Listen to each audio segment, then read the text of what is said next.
இன்னைக்கு நம்ம இந்த வீடியோ பார்க்க போறது என்னன்னு பார்த்தீங்கன்னா, Vivo T4X 5G மொபைல் தாங்க.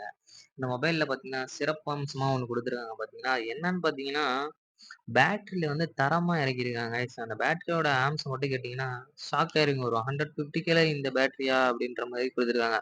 6500 எம்ஏஹெச் பேட்டரி குடுத்துருக்காங்க கைஸ். அத ஃபாஸ்ட்டா சார்ஜ் பண்ணணுன்றதுக்கோசரம் 44 வாட் ஃபாஸ்ட் சார்ஜிங் வேற குடுத்துருக்காங்க. அது மட்டும் இல்லாம ஏகப்பட்ட விஷயம் இந்த மொபைல்ல இறக்கியிருக்காங்க.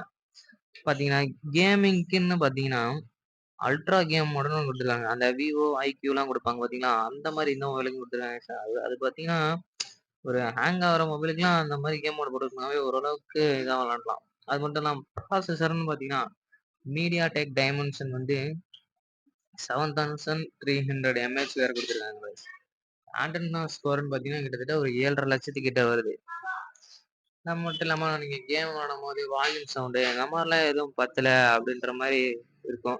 ஆனா இந்த மொபைல்ல பார்த்தீங்கன்னா, அந்த மாரி ஒரு குறையே இல்ல கைஸ். கிட்டத்தட்ட 400 watt peak peak volume sound குடுத்துருக்காங்க கைஸ். அந்த வால்யூம் சவுண்ட்லாம் நல்லா தான் இருக்கு. ஆனா ஃபுல்லா வச்சுக்கிட்டா கொஞ்சம் ஒரு மாரி இதா இருக்கு. ஒரு 300 வச்சுன்னா நல்லா இருக்கு.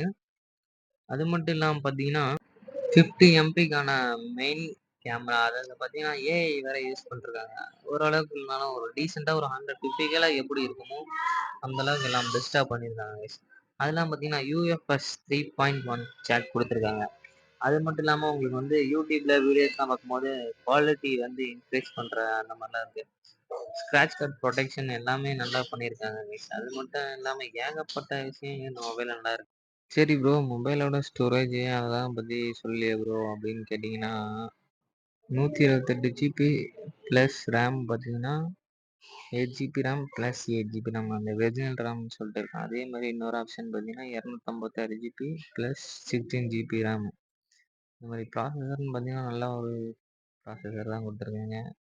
ப்ராசஸரில் நல்ல ஒரு பப்ஜி அந்த மாதிரி கேம்ஸ்லாம் கொஞ்சம் நல்லாவே ப்ளே பண்ண முடியுது. ஒரு லேக் இஷ்யூஸ் அவ்வளோக்கு இல்லாமல் நல்லா விளையாட முடியுது.